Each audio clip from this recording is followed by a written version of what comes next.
Sometimes the scariest experiences don't happen in haunted houses or abandoned buildings. Sometimes they happen on an ordinary drive home. This happened to me in the summer of 2021, and even now, I never let my gas tank drop below half. I was 26 years old and played guitar in a local rock band. We weren't famous or anything. Most weekends we'd drive to small bars and clubs across the state, playing for whoever happened to show up. It wasn't glamorous, but I loved it. One Friday night we had a show in a small town nearly 2 hours away from where I lived. I'd driven straight there after finishing my shift at work. Money was tight back then. After paying rent and bills, there usually wasn't much left. I noticed on the drive that my gas gauge was lower than I wanted, but I figured I'd fill up after the show. The concert ended just before midnight. Instead of leaving right away, I stayed behind, talking with some locals and helping the band pack up. By the time I finally got back to my car, it was almost 2 a.m. The only gas station nearby was still open. I pulled in, grabbed the nozzle, and my card was declined. I checked my wallet. $5. That was all the cash I had. I put in exactly $5 worth of gas and hoped it would be enough to get home. It wasn't. About 40 minutes later, my engine sputtered, then died. I coasted onto the shoulder of a lonely 2-lane highway. No houses, no businesses, no streetlights, just endless fields disappearing into the darkness. I tried calling my brother. No signal. I held my phone out the window. 1 bar appeared, then disappeared again. There wasn't much I could do. I locked my doors, leaned my seat back, and decided I'd wait until sunrise before figuring something out. For about half an hour, nothing happened. Then I noticed movement through my passenger window, about 30 feet away. Someone was standing beside the road. A woman. She wore a gray hoodie with the hood pulled over her head. She wasn't waving. She wasn't calling for help. She was just standing there. I assumed she'd been walking along the highway. Maybe she needed help too. I rolled my window down just an inch. "Are you okay?" No answer. She remained completely still. After nearly a minute, she started walking toward my car, slowly, almost unnaturally slow. Every instinct told me something wasn't right. I locked the doors again just to be safe. She stopped beside the passenger door, close enough that I could see strands of blonde hair hanging out from under the hood. I asked if she needed anything. Still, nothing. She simply stared through the window at me. Minutes passed. She never spoke, never knocked, never looked away. I tried ignoring her. I turned on the radio. No signal. I scrolled through old photos on my phone just to distract myself. But every few seconds, I'd look up, and she'd still be there, watching. Eventually, I decided to record her. I opened my camera app and pointed the phone toward the passenger window. The second she noticed, everything changed. She slammed both hands against the glass. Bang, bang, bang! She yanked on the passenger door handle over and over. I dropped my phone onto the floor in panic. She wasn't screaming. She wasn't saying anything, just making these strange, low, grunting noises. I knew I couldn't stay there. I grabbed my keys, my backpack, and my guitar, took one deep breath, unlocked the driver's door, and sprinted down the highway. I looked back once. She wasn't running after me. She was simply walking in the same direction, still following me. I didn't stop until the sun started coming up, and I reached a small town several miles away. My brother eventually picked me up, and later that morning we returned to my car with a gas can. The passenger door was still locked, but the rear door was wide open. Nothing had been stolen. Nothing had even been moved. To this day, I have no idea what that woman wanted. Maybe she needed help. Maybe she wanted somewhere to sleep. Or maybe it was something much worse. All I know is I never let my gas tank get anywhere close to empty anymore. There are sounds in the wilderness that every experienced hiker learns to recognize. The wind through the trees, branches snapping under deer, owls calling after sunset. But there are some sounds you never forget. This happened during a hiking trip my wife and I took in the fall of 2022. My wife Jackie and I had been hiking together for years. Whenever work became stressful, we'd disappear into the mountains for a weekend. Being surrounded by forests always felt peaceful. That October, we planned a 2-day hike through a remote trail in the Appalachian Mountains. The weather was perfect. Cool air, clear skies, almost no other hikers. For the first few hours, everything went exactly as planned. We followed the trail, stopped for lunch beside a stream, and took photos whenever we found a good overlook.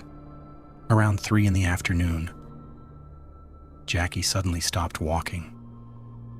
She held up her hand for me to stop too.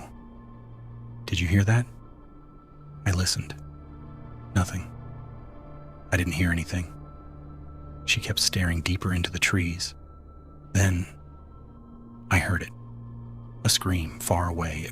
It wasn't loud, but it was unmistakably human. Someone was yelling for help. We both looked at each other. Without saying anything, we started moving toward the sound. Every few seconds, the screaming came again. It sounded desperate, like someone was in serious trouble. I shouted back, "Where are you?" No answer, just another scream. The strange part, it never seemed to get closer. No matter how far we walked, it always sounded like it was just ahead of us. Jackie tried calling 911. No signal. She climbed onto a large rock, hoping to get reception. Still nothing. Meanwhile, the screaming continued. Each cry sounded more desperate than the last. I kept yelling, "If you can hear me, keep talking."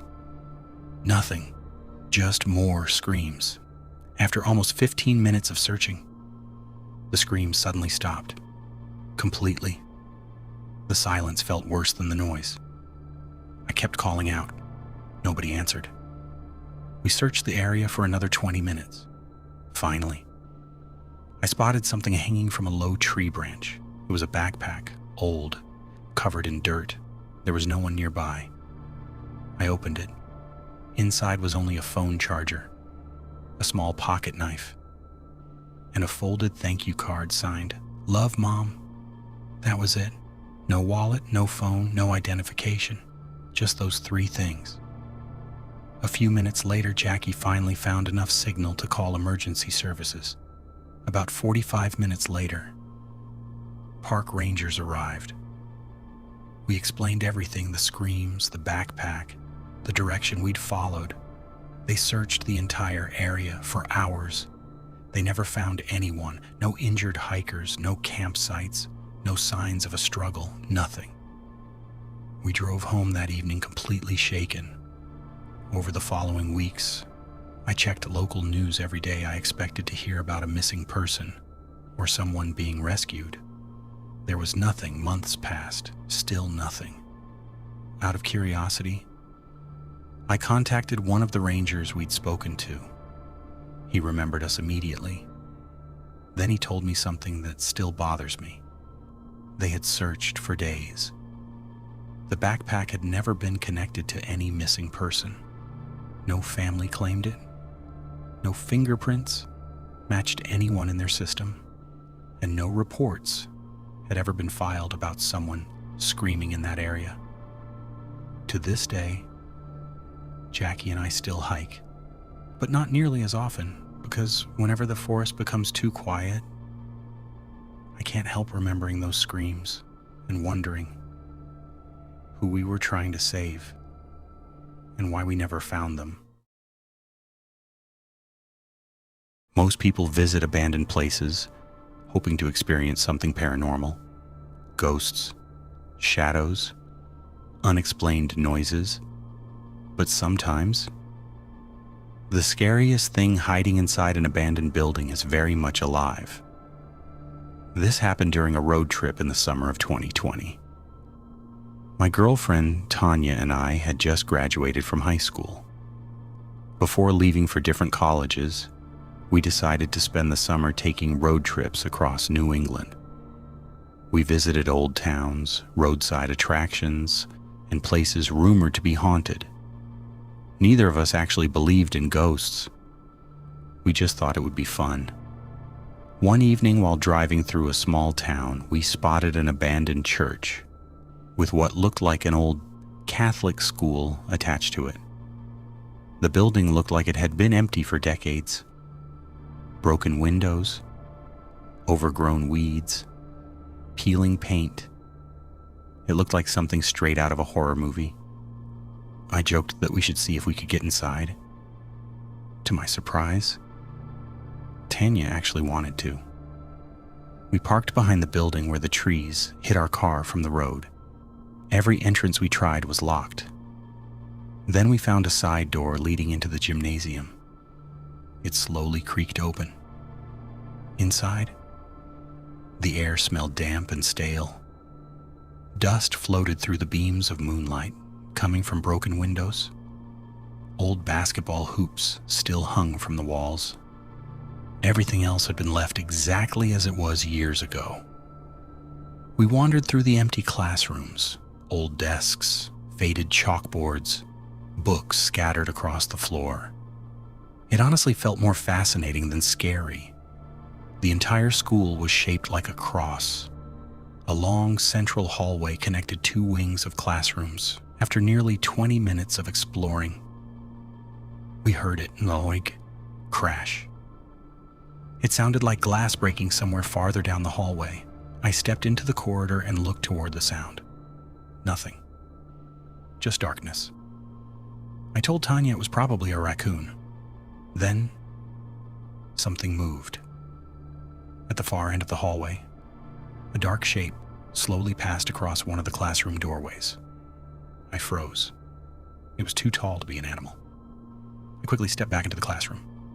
I think someone's here. Tanya looked confused. We checked every room.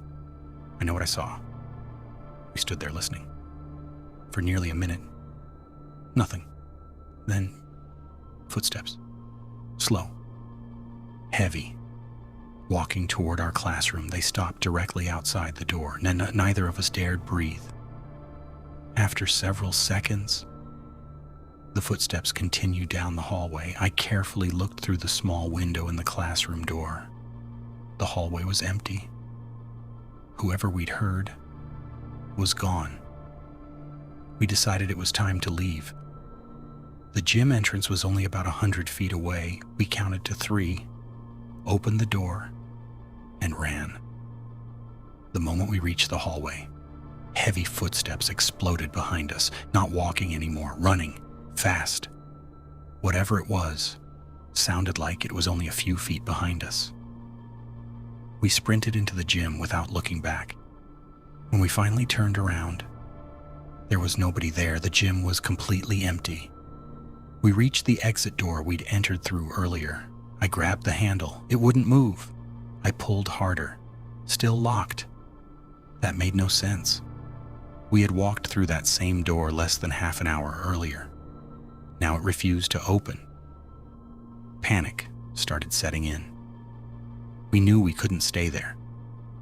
The nearest classroom had large windows. If we couldn't open the door, we'd break a window. We ran back into the hallway again. Those same heavy footsteps started chasing us. Louder this time. Closer. I glanced over my shoulder. The hallway was empty, but the footsteps kept getting louder. We reached the classroom. I grabbed a broken chair and smashed it through the window. The glass shattered. We climbed outside as fast as we could. The second my feet hit the ground, the footsteps stopped.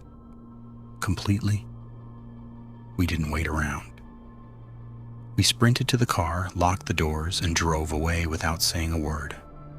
About 10 minutes later, Tanya finally asked, "Did you ever see who was chasing us?" I shook my head. No. Neither of us ever reported it. Maybe someone had been living inside that abandoned school. Maybe someone was hiding there, or maybe we'll never know. But one thing changed after that night. Whenever I see an abandoned building now, I don't wonder if it's haunted. I wonder who might already be inside.